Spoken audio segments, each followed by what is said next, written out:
अरे वा, सॅलरी आली. ये हे अरे हे कुठला EMI गेला? अरे अजून एक गेला.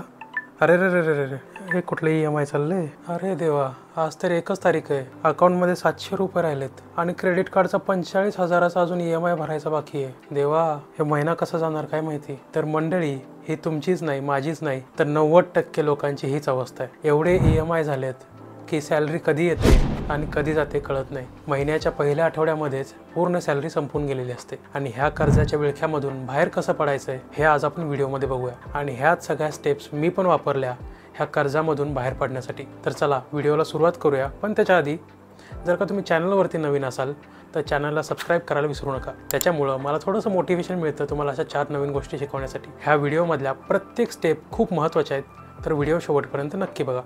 अजून टाईम वेस्ट न करता व्हिडिओला सुरुवात करूया. तर कर्ज फेडण्यासाठी खूप महत्त्वाची पहिली स्टेप आहे की कर्जाचं मूल्यमापन करा. हे ऐकायला अवघड शब्द वाटतोय, पण काय मी सांगतो. पहिली गोष्ट, आपल्याकडे जेवढे पण EMI आहेत ना, आपल्याला त्याचा एकच डेटा माहीत असतो, EMI किती कट होतोय. आपल्याला बाकी काहीच माहीत नसतं. आपल्याला ह्यातला सगळा पूर्ण डेटा काढायचा आहे की पहिली गोष्ट, किती बॅलन्स बाकी आहे. म्हणजे आपण समजा 2 लाखाचं लोन काढलं असलं, आत्तापर्यंत त्यातलं किती भरलंय, किती बाकी.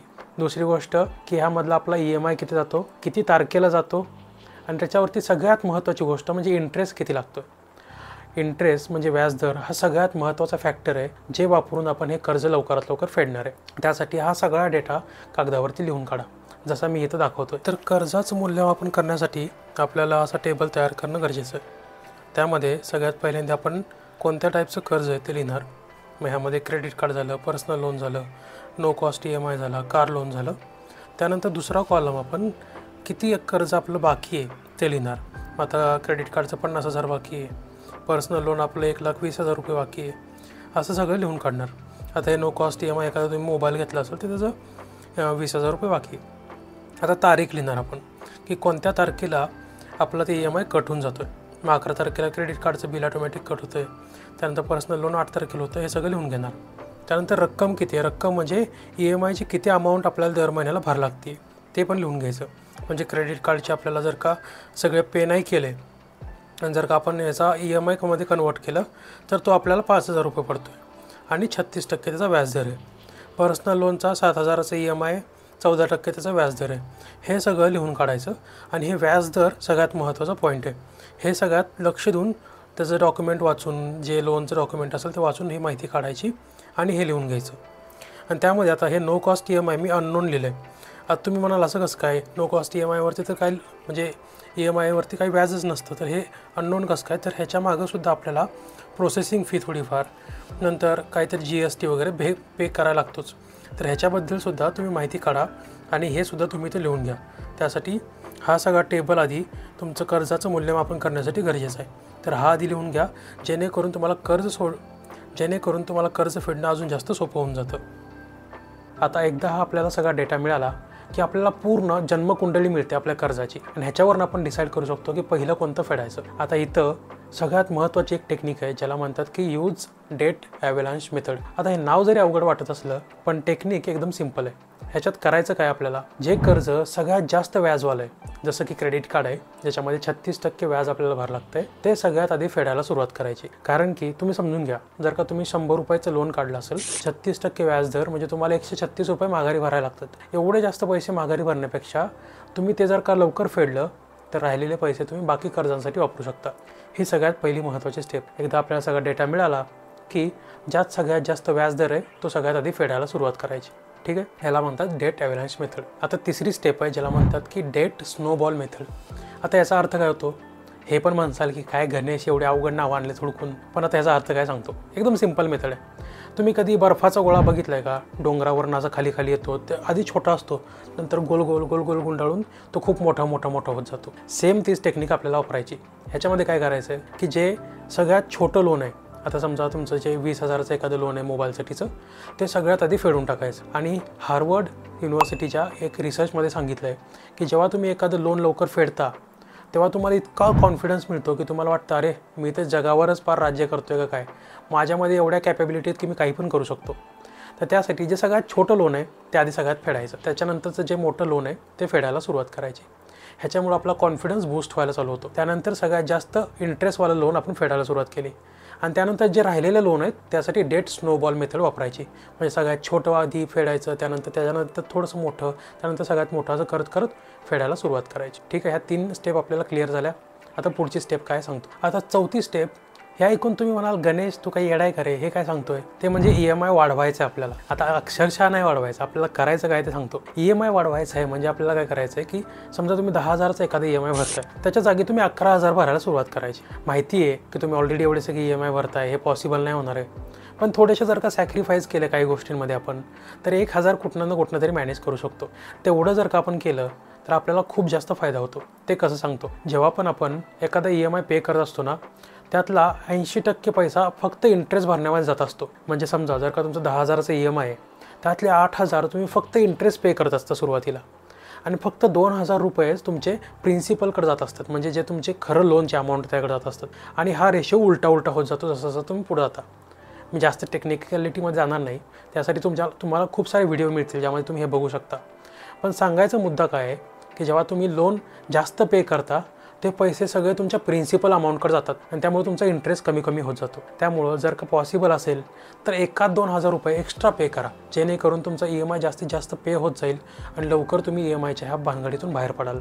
आता ह्या 4 स्टेप आपल्या पूर्ण झाल्या. 5वी स्टेप आहे की हे खूप ऑब्वियस आहे, म्हणजे ही माहिती असते प्रत्येकाला, पण ही चूक बरेचसे जण करतात आणि ते आपल्याला करायची नाही. तर 5वी स्टेप काय की नवीन कोणतं लोन घ्यायचं नाही. म्हणाल की गणेश काय सांगतोय, पण प्रॉब्लेम काय माहिती का की आपल्याकडे बरेचसे लोन असतात ना, तेव्हा आपल्याला अचानक काही ती गरज पडली की आपण अजून एखादं लोन घ्यायला जातो, अजून क्रेडिट कार्ड वापरतो. आपल्याला वाटतं की मला घरातलं काम सगळं करायचं आहे, तर मग माझ्याकडे काही ऑप्शन नाही आहे, मला ते वापरायलाच लागणार लोन अजून एखादं. तर अवॉइड करायचं की जेवढं आपण पॉसिबल असेल तेवढं अजून कोणतंच लोन घ्यायचं नाही. मग एखादा मोबाईल तुमचा जुना झाला आहे तोच वापरत राहा. एखाद्या घरामध्ये काहीतरी काम निघालं आहे ते पुढच्या महिन्यामध्ये टाकला, किंवा कसं तरी करून तडजोड करून काहीतरी जुगाड करून ते मॅनेज करा, पण लोन काढू नका. ही गोष्ट करणं खूप जास्त महत्त्वाचं आहे. जेणेकरून तुम्ही, म्हणजे एक तुम्हाला एक्झाम्पल देतो. समजा तुम्ही एखाद्या बोटमधनं चाललाय, त्या बोटला कुठेतरी होल पडलाय, त्यातून पाणी आतमध्ये येतंय, तर तुम्ही ते बोटमधलं जे होल आहे ते बंद करण्यावर जास्त लक्ष द्या. हे नाही की त्यातलं पाणी काढून परत बाहेर वाचायचं, परत येतं पाणी परत बाहेर वाचायचं. म्हणजे काय की लोन आपल्यासारखे फेडत बसायचे नाही. जिथनं ते लोनचा पैसा येतोय ते बंद करून टाकायचं, तिथे एकदाचं बुच्चन लावून ते बंद करून टाक. त्यामुळं प्लीज ट्राय करा की परत कोणतंच लोन नाही घेणार, ॲटलिस्ट हे सगळे फिटूपर्यंत तरी. आता 6वी स्टेप ही 5व्या स्टेपचं जरासं ॲडव्हान्स व्हर्जन आहे. आता आपण EMI ऑलरेडी चालू असताना परत EMI का काढतो, कशासाठी? कारण की एखादा मेडिकल इमर्जन्सी आलेली असते, घरामध्ये काहीतरी तोडफोड झालेली असते, काहीतरी मोडलेलं असतं, गाडीचा काहीतरी प्रॉब्लेम निघाले असतो, कुणाला तरी पैसे पाहिजे असतात, त्यांना द्यायसाठी आपण कर्ज काढतो. ह्या सगळ्या गोष्टींसाठी आपण अजून कर्ज काढतो. ह्या गोष्टी अवॉइड करण्यासाठी एक खूप मस्त पर्सनल फायनान्समध्ये रूल आहे, त्याला म्हणतात की बिल्डिंग इमर्जन्सी फंड. आता हे काय असतं, आता जे आपला खर्चाचा पैसा असतो ना, म्हणजे समजा तुम्ही महिन्याला 50,000 रुपये कमवत आहे. जर का कमवत असाल तर कॉंग्रॅच्युलेशन, खूप चांगले कमवत आहे. जर का 50,000 कमवत असाल तर तुम्हाला जर का घर खर्चासाठी 30,000 रुपये लागत असतील, आणि इमर्जन्सी फंड बनवताना हे 30,000चे 6 महिन्याचा पैसा साठवून ठेवायचा. म्हणजे किती झाले? 6 × 6 = 12, 6 × 3 = 18, 1,80,000 रुपये तुमच्या सेव्हिंग्जमध्ये असले पाहिजे. जेणेकरून काही पण इमर्जन्सी येऊ द्या, कोणी आजारी पडू द्या, घरातलं काही तोडफोड होऊ द्या, काहीही होऊ द्या, त्याच्यासाठी तुम्ही हे इमर्जन्सी फंडमधले पैसे वापरू शकता. पण तुम्ही म्हणाल गणेश ऑलरेडी मी EMI भरतोय, हे कसं पॉसिबल आहे?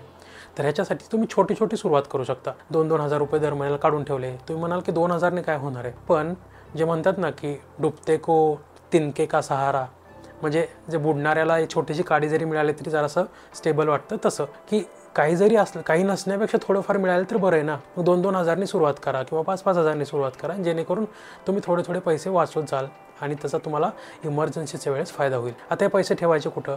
एक तर तुम्ही RD करू शकता, रिकरिंग डिपॉझिट. दुसरी गोष्ट लिक्विड म्युच्युअल फंडमध्ये पैसे ठेवू शकता. नाही तर सगळ्यात बेस्ट, घरामध्ये एक स्टीलचा डब्बा असतो आपला, साखरेचा, पिठाचा, कशाचा पण.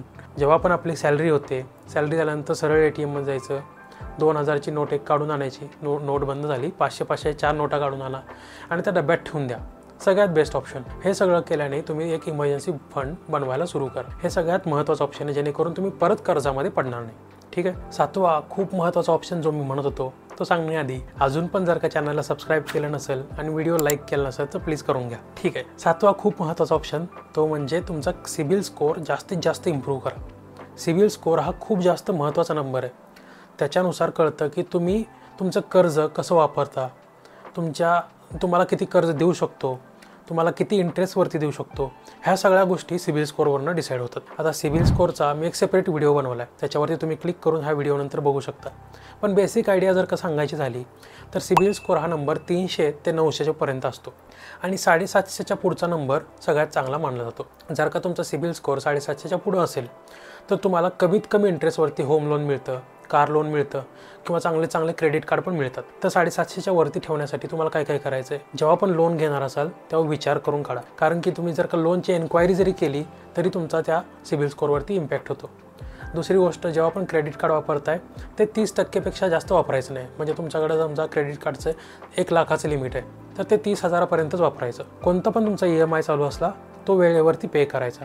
ह्या अशा छोट्या छोट्या गोष्टी केल्याने तुमचा सिबिल स्कोअर जास्तीत जास्त इम्प्रूव्ह होतो आणि ह्याच्यामुळे जेव्हा तुम्हाला घर गाडी घ्यायची असेल तेव्हा तुम्हाला कमीत कमी इंटरेस्टवरती हे लोन मिळतं आणि तिथं तुम्ही लाखो रुपये वाचू शकता. बरं, ह्या 7 सिंपल स्टेप्स वापरून तुम्ही तुमच्या कर्जाच्या विळख्यातून बाहेर पडू शकता. जर का तुम्हाला ह्या स्टेप्समधून काही चांगलं शिकायला मिळालं असेल, हा व्हिडिओ आवडला असेल तर व्हिडिओ लाईक करा, चॅनलला सबस्क्राईब करा आणि तुमच्या मित्रांसोबत, तुमच्या कलिगसोबत, तुमच्या फॅमिलीसोबत हा व्हिडिओ शेअर करायला विसरू नका. Thank you for watching. Stay curious. Bye bye.